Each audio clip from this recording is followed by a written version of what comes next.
योगी सरकार की ये कैबिनेट बैठक आज प्रयागराज में हुई। महाकुंभ के पावन अवसर पर योगी कैबिनेट की ये बैठक महाकुंभ मेला क्षेत्र में संपन्न हुई।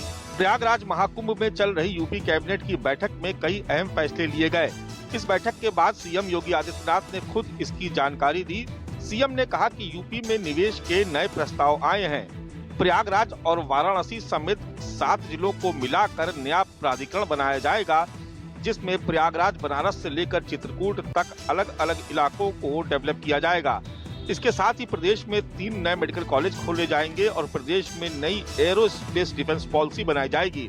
इस बैठक में सरकार के सभी 54 मंत्री शामिल हुए। प्रयागराज को कई बड़ी सौगातें मिली और इसके बाद सीएम योगी समेत सभी मंत्रियों ने संगम में स्नान किया।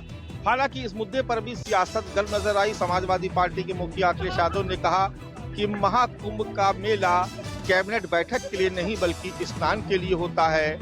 इसमें प्रचार करने की कोई जरूरत नहीं है। कैमरा पर्सन धर्मेंद्र कुमार साहू के साथ मानस श्रीवास्तव, न्यूज़ 24।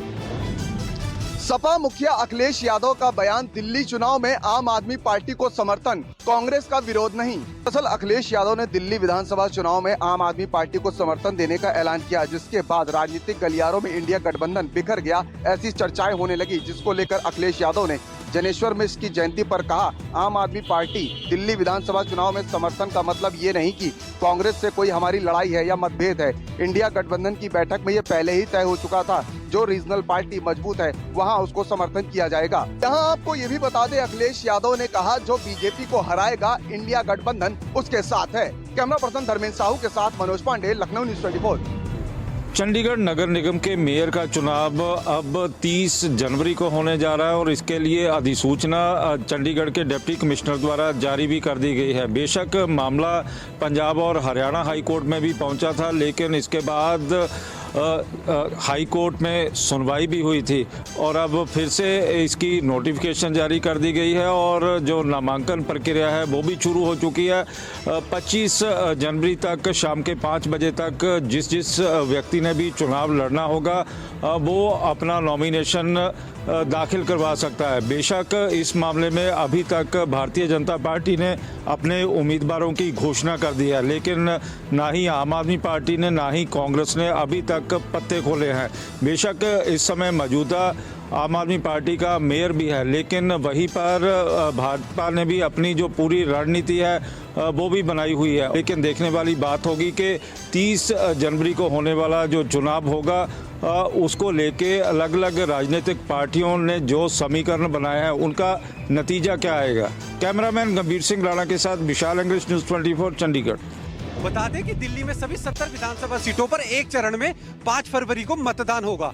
चुनाव के नतीजे 8 फरवरी को आएंगे। मौजूदा विधानसभा का कार्यकाल 23 फरवरी को खत्म हो रहा है। ऐसे में 23 फरवरी से पहले नई सरकार बनाने के लिए चुनाव की तारीख तय की गई है। दिल्ली विधानसभा में 9 हलके ऐसे हैं जहां हिमाचल के लोगों का राजनीतिक तौर पर प्रभाव है। कई विधानसभा क्षेत्रों में हिमाचली मतदाताओं की संख्या 40,000 से अधिक बताई जाती है। राष्ट्रीय राजधानी में स्थायी तौर पर रहने वाले हिमाचलियों की संख्या 8.5 लाख से अधिक बताई जा रही है। बड़ी संख्या में प्रदेश के लोग केंद्र सरकार के विभिन्न पदों के अलावा निजी क्षेत्रों में नौकरी करते हैं। इसके अलावा कुछ समय से हिमाचल के युवाओं ने स्वरोजगार में वर्चस्व स्थापित किया है। पिछले विधानसभा चुनाव में राजनीतिक दलों ने हिमाचली संस्थाओं से संपर्क स्थापित करके मतदाताओं को मतदान करने के लिए प्रेरित किया था। दिल्ली में बुराड़ी, उत्तम नगर, नई दिल्ली, शालीमार बाग, रोहिणी, भजनपुरा, लक्ष्मी नगर और सरोजनी नगर विधानसभा सीटों पर हिमाचली मतदाताओं की संख्या काफी ज्यादा है। राजेश शर्मा, न्यूज़ 24। राजस्थान कर्मचारी बोर्ड ने अपने अगले 2 साल तक की भर्ती परीक्षाओं के कैलेंडर जारी कर दिया, लेकिन इसके साथ ही ड्रेस कोड भी राजस्थान कर्मचारी सिलेक्शन बोर्ड की ओर से जारी किया गया है। इसके तहत अब छात्र छात्राएं मेटल चेन और बटन वाले जीन्स पैंट या दूसरे कपड़े पहनकर नहीं आ पाएंगे। उसकी जगह कुर्ता पजामा को अलाउ किया गया है। साथ ही ये कहा गया है कि अब से भर्ती परीक्षाओं में नकल करने वाले के खिलाफ सख्त कार्रवाई की जाएगी। इसके तहत 10 साल तक की सजा का भी प्रावधान है और इसी के तहत अब कार्रवाई की जाएगी। एआई के जरिए तमाम तरीके से भर्ती परीक्षाओं पर नजर रखी जाएगी और परीक्षा केंद्रों पर 5 मिनट से पहले किसी भी तरह के प्रश्न पत्रों को खोलने पर पूरी तरह से रोक होगी। तो कर्मचारी चयन बोर्ड की तरफ से इस तरह का ड्रेस कोड लागू किए जाने को लेकर कई सवाल भी उठ रहे हैं।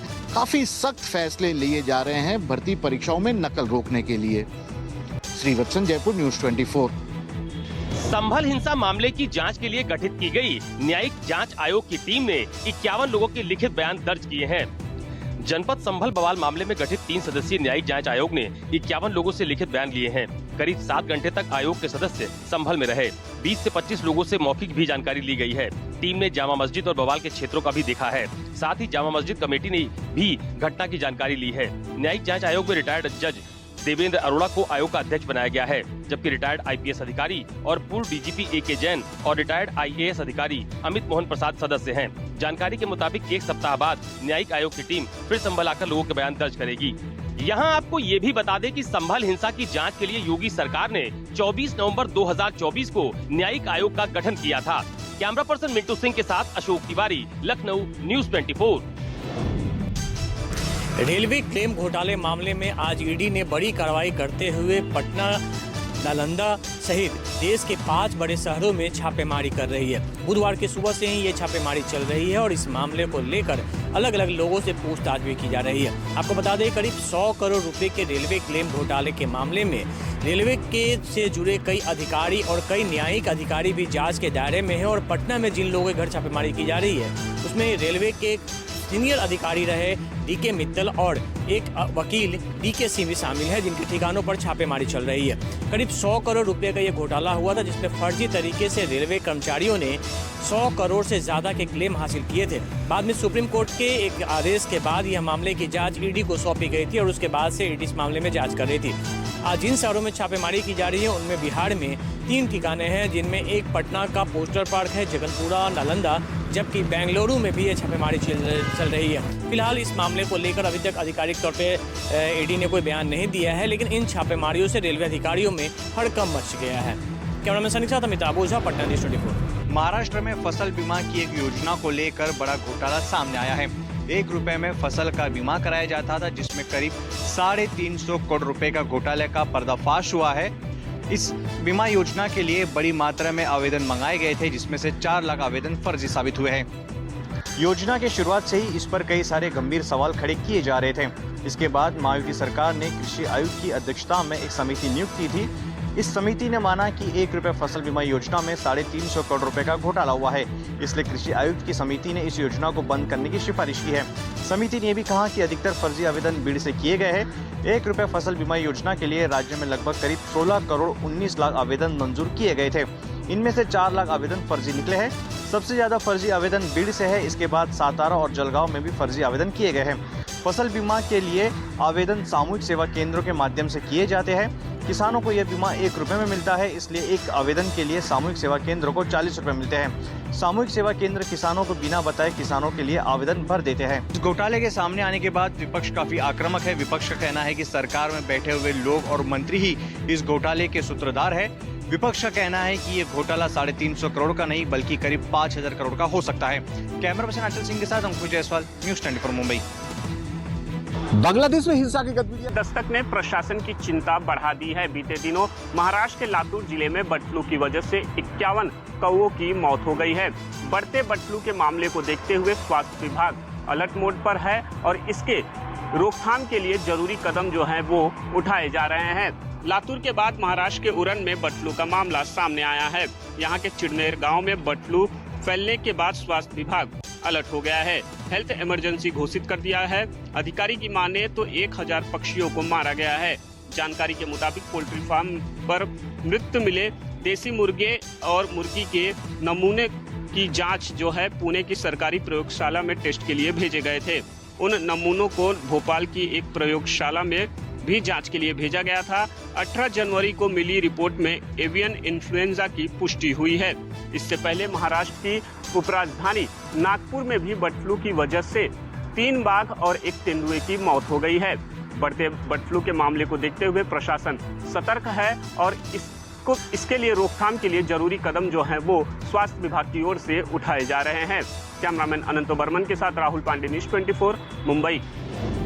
विरोध प्रदर्शन तो आपने कई बार देखे होंगे, धरना प्रदर्शन, नारेबाजी, इस तरह की तमाम चीजें विरोध प्रदर्शन के दौरान दिखाई देती है। लेकिन जयपुर में एक अनोखा विरोध प्रदर्शन हुआ कला शिक्षक बेरोजगार संघ की ओर से, और इस दौरान ये मांग की गई कि किस तरह से पिछले 34 सालों से राजस्थान में कला शिक्षकों की भर्ती नहीं हो रही है, जबकि फाइन आर्ट सहित तमाम तरह की कला से जुड़े विषयों में कई लोग ग्रेजुएशन तक कर चुके हैं, कई लोगों के पास डिग्री डिप्लोमा के सर्टिफिकेट भी है। बावजूद इसके वे रोजगार की तलाश में सरकार की ओर देख रहे हैं। लंबे वक्त से नई भर्तियां नहीं निकल रही है। यहाँ पर मौजूद ये सभी युवा कला जगत से जुड़े हुए हैं, कला शिक्षक हैं जिन्होंने की डिग्री और डिप्लोमा लिया है, और यहाँ पर ये सभी लोग, कोई यहाँ पर पेंटिंग बना रहा है क्योंकि कलाकार हैं। जानते हैं धरना प्रदर्शन नारेबाजी ये कोई कलाकार को शोभा नहीं देता, तो ऐसे में ये लोग पेंटिंग बना रहे हैं। नाच गाना डांस तमाम तरह की चीजें यहाँ हो रही है। लोक नृत्य ये कर रहे हैं ताकि सरकार तक इनकी बात इनके ही अंदाज में पहुंच जाए कि हर साल स्कूलों में कला शिक्षा के नाम पर करोड़ों रुपए खर्च करने की बात दावे सरकार की ओर से किए जाते हैं, लेकिन जब बात जमीनी हकीकत की आती है तो 34 सालों से कला शिक्षकों की भर्ती तक नहीं हो रही है। कैमरामैन सोहन सिंह के साथ श्रीवत्सन, जयपुर न्यूज 24। गुजरात में एक बार फिर घाटी पर लगातार पुलिस वाला निकला चोरों का सरगना।